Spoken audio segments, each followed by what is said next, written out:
Hey everybody, MrBookieboo here, coming to you with another LEGO City update. Things have been pretty busy and exciting. I've actually had a lot of time to build recently, which is great. And so I've made a lot of progress in the city, which I'm going to show you some of the details in just a few minutes. But first, I want to wish you all a happy, safe holiday season. Hopefully you guys get some time off, you get some time to build, spend time with family, and I hope you get a lot of LEGO under your tree. Having said that, let's take a look at some of the exciting things that are going on in the city. So starting over on this half of the city, the thing you're going to notice first is this front area is really starting to come together. I was kind of unsure what to do with this since this is an odd corner and I haven't really done a corner with a platform that was so exposed with nothing underneath it. I've done platforms before, but there was always more space between the end of the platform and like the edge of the lower table. This is the first time I've had something like literally almost right up to the edge with a corner. And so what I decided was just to extend the rock work underneath the retaining walls, which you can see here. And then for the corner, I just said, well, let's just brick it up and let's just like build a mountain face. So it's kind of like a sheer mountain. I think it works. I mean, it's a little angular, that's for sure, but I kind of like it. I don't know. What do you guys think? Do you like that? I think it works. And I think it kind of neatly frames that space.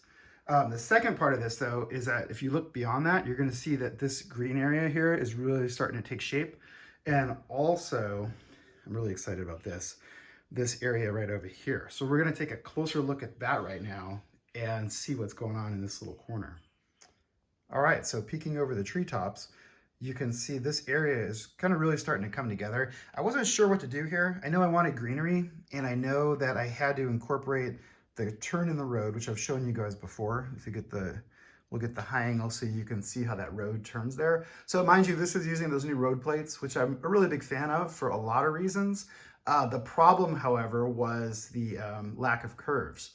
So for right angles, like you see further down there at the intersection, it works really good. It's really easy. You can integrate crosswalks into it and you have a lot of flexibility. The problem, like I say, is when you come to this like a curved road, there's really no good curved piece. So what I did is I just used some wedges and tiles and plates and just kind of made my own curve that kind of follows the road, makes it still wide enough so the cars can get through there. It's not ideal, but I think it works for now, especially with this landscaping in front of it, because now it's all kind of hidden and you don't really see the curve as much as if it were just exposed without this scenery. Woo, as we knock over the trees, you know, is in front of the scenery right in front there. So I think that's a really nice solution to it. I really like how this feels because again, this is kind of how you walk into the room and it's one of the first things you see. So you get, you know, the city perspective, but then you also have all this nice greenery in the foreground. The other thing that I'm excited about that I got to do, because I was trying to figure out ways to incorporate water into the city, because I just love, you know, the look of the LEGO water and the different techniques and whatnot. And as you know, in the past, I've had like waterfalls or lakes or all kinds of different ideas. So I've been trying to figure out how to do that here. And I didn't really come to me until you'll see just peeking out here that there's just a teeny tiny little lake. I don't know if you call it a lake, maybe it's a puddle, but there's just a little splash of blue right in this area. It just gives it a little more pop, a little more color. Now, what I am thinking of doing is actually putting water over in this area here as well. So we'll have like two small lakes or puddles, or I don't know what a small lake, what did you call a small lake? A creek? No, it's not a creek. I don't know. But anyways, you get the idea. So we're just going to add some more water just to give it a little color differentiation so it's not just all green. But otherwise, this area is coming together really nicely. Now, this I'm really excited about. This area, as you know, it's been kind of challenging for me. I've been trying to figure out what I want to do here. How am I going to handle this? Well, the aha moment came when I discovered that the LEGO mosaic sets actually have a really cool piece, and you can actually see it peeking out on the top, the black on top of this new structure that I'm building. So these are actually I don't know if they're Technic or what, but they're 16 by 16 plates, but they have the Technic bits in them and they have a strengthened underside. And so this makes a fantastic platform to build on. It's much more sturdy than plates. It's much cheaper to get these than using a bunch of Technic bricks. And it just makes a really solid foundation. So what you see up top here is I've actually started to build with these. It's really cool, and I'm really excited about it. And I'm going to extend this further back. And so this whole area is just really coming together. Now, since I have the road curving off this way, this was the logical conclusion to the road. I know I've talked about that before.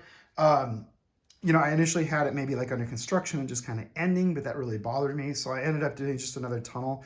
It's a smaller tunnel than like a normal tunnel like you'd see further down the way. It's actually a little bit narrower by 2 studs on the sides. And it's not quite as tall. So my reasoning for that is maybe this is like part of the old city. And I'm actually going to elaborate on that a little bit further when we talk about what we're going to do on the top here. But it's just a smaller tunnel. And so I think that works for this space. And then next to it, this is just like a pedestrian access way. And that's actually going to have stairs that are going to go up to the upper level. So the minifigures will be able to cross the crosswalk, walk into this little green area, go up the stairs, and get to the top here. Now, for the top part, what I'm thinking, and actually you can already see I'm kind of staged up here, is I'd like to do the farmer's market kind of in the foreground. And behind it, I'm not sure yet, but I'm thinking I might do some of the smaller like mini modulars that I've done over the years. Like I have like a Lego store. I have the deli shop, which was like a creator, I don't know if it was a creator 3-in-1, but it was a creator set back in the day. Sets like that. And I think those might look good as kind of just a smaller, you know, more like a mini mall or something like that on top there. But we'll start experimenting with that a little bit more once I get the platform fully built. But really, really excited how this whole area here is coming together. What do you guys think? Do you think this is a good idea? I think this is good. And like I say, I'm really excited about these pieces because this is kind of a game changer for me, just like the roads were a game changer for my roads and stuff. As we move along here, you'll notice that the tuning garage looks a little bit different. So I actually took the opportunity over the last couple days and actually rebuilt the whole thing. I made it taller. So the actually tuning garage is about 2 bricks taller than it was. And I also fully enclosed Peter Parker's apartment and made that a little bit taller as well. My reasoning for that was I felt like it was just, it's more in scale with the detective's office, which I really like the look of these kind of next to each other. And there was just a few little things that I didn't like about the original design of my tuning garage that I've corrected now. So again, that's the beauty of Lego, right? And that's the joy of it, is you're easily able to adapt it and change it and fix it. And yes, Jowls still has his yard, and it's a little bit smaller, but he's still pretty happy in there. But yeah, I'm really excited about that. So that's a really cool, it turned out really well. And I just think that looks really good in this space because it is like an open corner here. So it just kind of makes this whole area really pop and really flow. As we move along, not too much has changed here. I still need to work on my facades in the background, although now with the added space I have, I can actually make them a bit deeper and more complete. So they may actually not quite be facades anymore. They may actually be more like full-scale modulars, especially the hospital, because I can add a lot more detail to it. But those are all projects for another day. The foreground here, so the train station's mostly complete. I have to tile it, add a few more minifigures here and there, but I'm really happy. This was actually a salvage from my prior layout. I just made it a little bit smaller, a little more compact to fit the space, but I'm really excited that I was able to kind of keep that and make that a part of the layout. And then just panning over this way, you'll notice just a few more details here and there. This area is starting to get filled in. I'm working on the tunnel portals at the far end there, and you can see I've kind of built up the retaining walls a bit more. Most of that stuff is finished. The top level here is still a work in progress.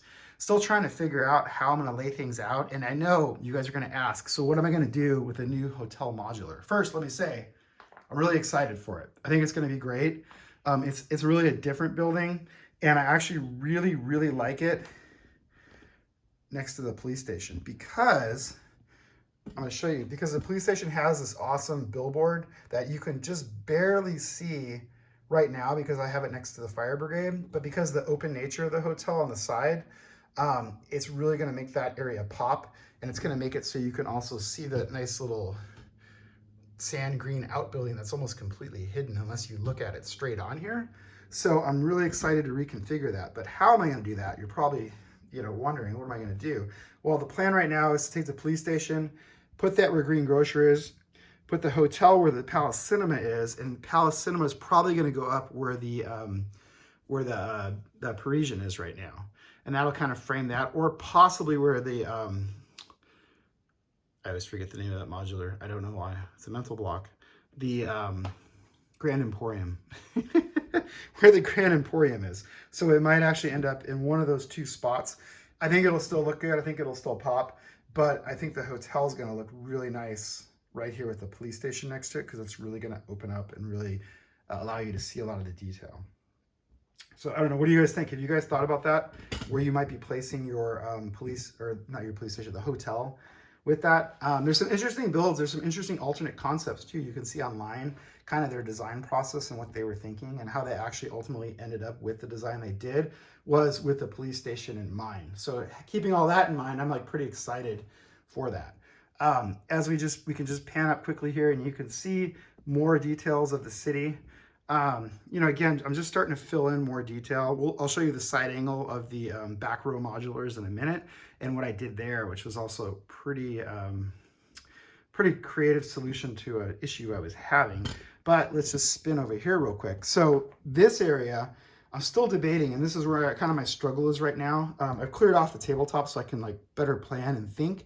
I really like the Bugle right here. I think it looks really good. Because it's such a tall building, it doesn't overpower the other modulars just because it's sitting there, but it's still a commanding presence, and actually it kind of even fits in with Ninjago land here a little bit. But my thinking right now is to once again use these awesome black, I don't want to call them plates, they're like bricks, whatever these are, here to extend this platform out this way, which also opens up space for more modulars, mini modulars, I don't know, something. And then maybe do like some type of a stairway or something down to the Bugle. But then I still have all this front area here, which I'm not sure what to do with. It might maybe like a small train platform right here, maybe make this more city-like. I don't know. I don't know if Ghostbusters would actually fit down here. It'd be really cool if it did, but I just don't see how that can make that work. So if you guys have ideas, let me know, okay? And of course, Ninjago land is pretty much untouched for now. But let's go take a peek on the side and at the back row modulars.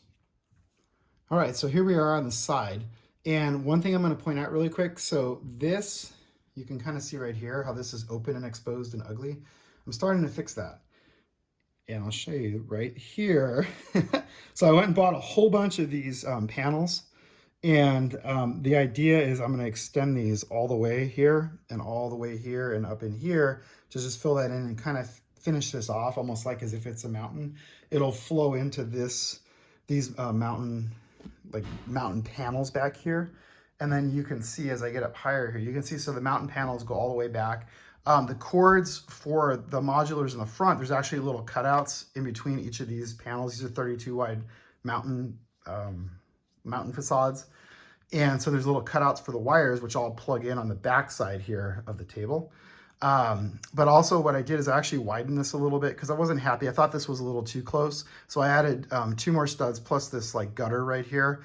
And it just gives a little more depth. I'll be able to plant bigger trees and the minifigures will have more space to walk. It looks a little more, not quite as claustrophobic as it once was. So that's what I've been doing in this area. Again, lots of little things, right? Lots of stuff going on. And we'll just take a quick peek back here because I know I'll get asked how I do the wiring and how I run it. So you can quickly see here, the wiring, it all comes out the back of the modulars. So you can see all the wires hanging down. And because everything's raised up, it makes it really easy to run things down. And they run into these USB switches. These are unpowered. And then actually over further down here, there's actually a powered switch that all these unpowered ones plug into. And that's pretty much how I power the whole layout. It is in 2 separate zones. So like this area here is one zone, and then the stuff along the back wall is a separate zone. But again, it just gives you a quick idea of how I do that. So here we are with kind of a wide angle view of the city. Again, you can see how I feel like the Daily Bugle really kind of looks good here, especially with the Ninjago buildings in the foreground. And then it's just, you can kind of see just beyond, there's just so much depth. I'm really, really happy with the way that I've added the levels to the layout. And also the space savings has been a real help because it's actually enabled me to have all of this storage space over here now. And things are slowly getting cleaned up. This is one of the last of the boxes that I actually have. So I have to get that put away and sorted. But once I do that, this whole like foreground floor area is going to be pretty much open. But I picked up all of the storage space that I didn't have before with the old layout because it used to run all the way to the door there. So I'm pretty excited about the whole layout and everything as it's coming together. I don't know, what do you guys think?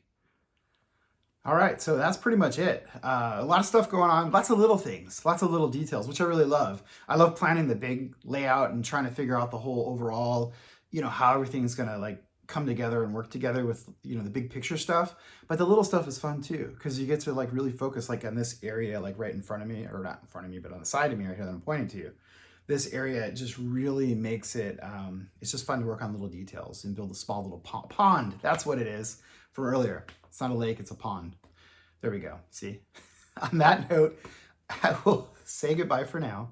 Thanks for watching, I really appreciate it. I appreciate you guys' comments, feedback, ideas. I just really appreciate all of you. And like I said earlier, I hope you have a safe and happy holiday season. Hopefully you get a lot of Lego. Hopefully it's filled with joy and lots of happy building memories. So thanks for watching. I'll be back soon.